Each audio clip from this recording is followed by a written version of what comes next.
হাই friend, মই ৰাখি মোৰ চেনেল ৰাখিৰ কিটচেনলৈ আপোনালোকক সকলোকে স্বাগতম জনাইছোঁ। আজি মই আপোনালোকৰ ওচৰত পিঁয়াজেৰে বনোৱা কাৱৈ মাছৰ জোল বনাই দেখুৱাম। সম্পূৰ্ণ ভিডিঅ'টো চাই থাকিব, স্কিপ নকৰিব আৰু যদি ভিডিঅ'টো ভাল লাগে এটা লাইক কৰিব, শ্বেয়াৰ কৰিব আৰু কেনেকুৱা লাগিছে তলত কমেণ্ট কৰি জনাব। আহক তেতিয়াহ'লে দেৰি নকৰি আমি ৰেচিপিটোৰ ওচৰলৈ যাওঁ। কাৱৈ মাছ আৰু পিঁয়াজৰ জোল বনাবৰ কাৰণে আমাক লাগিব কাৱৈ মাছ। এয়া কাৱৈ মাছ মই ধুনীয়াকৈ চাফা কৰি লৈছোঁ। আৰু লাগিব আমাক মই এয়া পিঁয়াজ দুটা পিহনাত দি কদুকচ কৰি লৈছোঁ। এয়া এটা পিঁয়াজ সৰুকৈ কাটি লৈছোঁ। আৰু ইয়াতে আছে গোটা জিৰা, শুকান জলকীয়া মই গৰম পানীত তিয়াই ৰাখিছোঁ। আৰু তেলত দিবৰ কাৰণে লাগিব অকণমান কালজিৰা, তেজপাত আৰু কেঁচা জলকীয়া। আৰু ইয়াতে মই নহৰু আৰু আদা লৈছোঁ। এতিয়া মই নহৰু, আদা, শুকান জলকীয়া আৰু জিৰা এই গোটেইকেইটা মই এটা ধুনীয়াকৈ মিক্সিত পেষ্ট কৰি ল'ম। আৰু মই এতিয়া এফালে মাছকেইটাত নিমখ আৰু হালধি দি সানি ল'ম।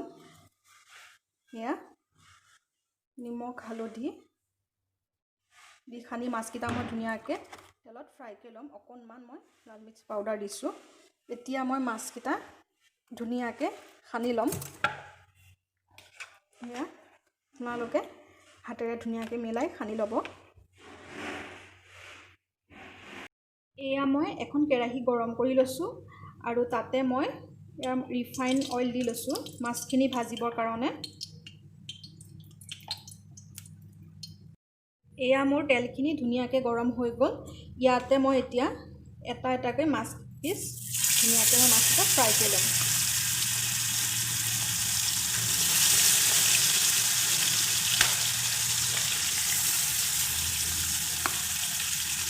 এয়া মাছকেইটা মই এতিয়া ধুনীয়াকৈ ফ্ৰাই কৰি ল'ম। এয়া মোৰ মাছকেইটা ধুনীয়াকৈ ৰঙচুৱাকৈ ভজা হৈ গ'ল। এতিয়া মই কেৰাহীৰ পৰা মাছকেইটা মই নমাই ৰাখিম। এয়া মই এতিয়া সেই একেখন কেৰাহীতে আৰু অলপমান মিঠাতেল দি লৈছিলোঁ। এয়া আৰু মই তেলখিনি এতিয়া গৰম হ'ব দিছোঁ। এতিয়া মোৰ তেলখিনি গৰম হৈ গ'ল।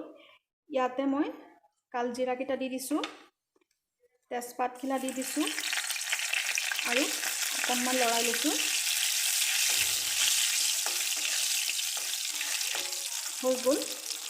এতিয়া মই কাটি ৰখা পিঁয়াজ দি দিছোঁ আৰু পিঁয়াজখিনি মই ধুনীয়াকৈ ভাজি লৈছোঁ অলপ।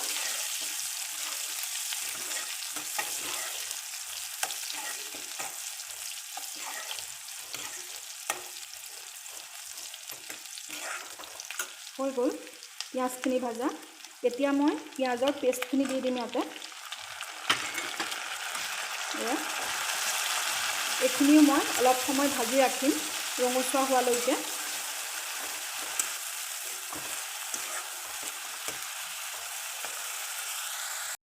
এয়া মোৰ পিঁয়াজখিনি ধুনীয়াকৈ ভাজা হৈ গ'ল। এতিয়া মই ইয়াতে যিখিনি জিৰা আৰু শুকান জলকীয়াৰ পেষ্ট ৰাখিছিলোঁ সেইখিনি মই ইয়াতে দি দিম। মই অলপমান দিম, মোৰ অলপ বেছি হ'ল মছলাখিনি, সেইকাৰণে মই আধা থৈ দিছোঁ। আৰু এইখিনিও মই ধুনীয়াকৈ ভাজি ল'ম সাৱধানেৰে। এতিয়া মই গেছটো কমাই ৰাখিছোঁ আৰু অকণমান গৰম পানী দিম।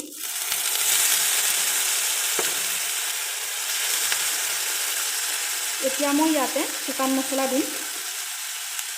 এয়া হালধি দিছোঁ 1 চামুচ আৰু কাশ্মীৰী লাল মিৰ্চ পাউডাৰ দিছোঁ, নিমখ দিছোঁ, অকণমান জিৰা পাউডাৰ দিছোঁ আৰু এইখিনিও মই ধুনীয়াকৈ ভাজি ল'ম। এয়া মোৰ মছলাখিনিৰ পৰা ধুনীয়াকৈ তেল ওলাই গ'ল। এতিয়া মই ইয়াতে গৰম পানী দিম। আপোনালোকে পানীটো নিজৰ জোখমতে দি ল'ব। আৰু লৰাই লৈছোঁ। এতিয়া মই গ্ৰেভিখিনি উতলিবলৈ দিম। এয়া মোৰ তৰকাৰীখিনি ধুনীয়াকৈ উতলি গ'ল। ইয়াতে এতিয়া মই ভাজি ৰখা মাছকেইটা দি দিছোঁ। এয়া আৰু মই 10 মিনিট সময় উতলিবলৈ দিম। এয়া মোৰ পিঁয়াজেৰে বনোৱা কাৱৈ মাছৰ জোল ৰেডি হৈ গ'ল। চাওকচোন দেখিবলৈ কিমান ধুনীয়া হৈছে আৰু খাবলৈও খুব ধুনীয়া হয়। ইয়াতে মই দালি আৰু দুটা ফ্ৰাই কৰা কাৱৈ মাছ, ভাত আৰু কাৱৈ মাছৰ গ্ৰেভি। আজি ইমানেই বনাইছোঁ, বৰ বিশেষ একো বনোৱা নাই। যদি আপোনাৰ ভিডিঅ'টো চাই ভাল লাগিছে, লাইক, শ্বেয়াৰ, কমেণ্ট কৰিবলৈ নাপাহৰিব।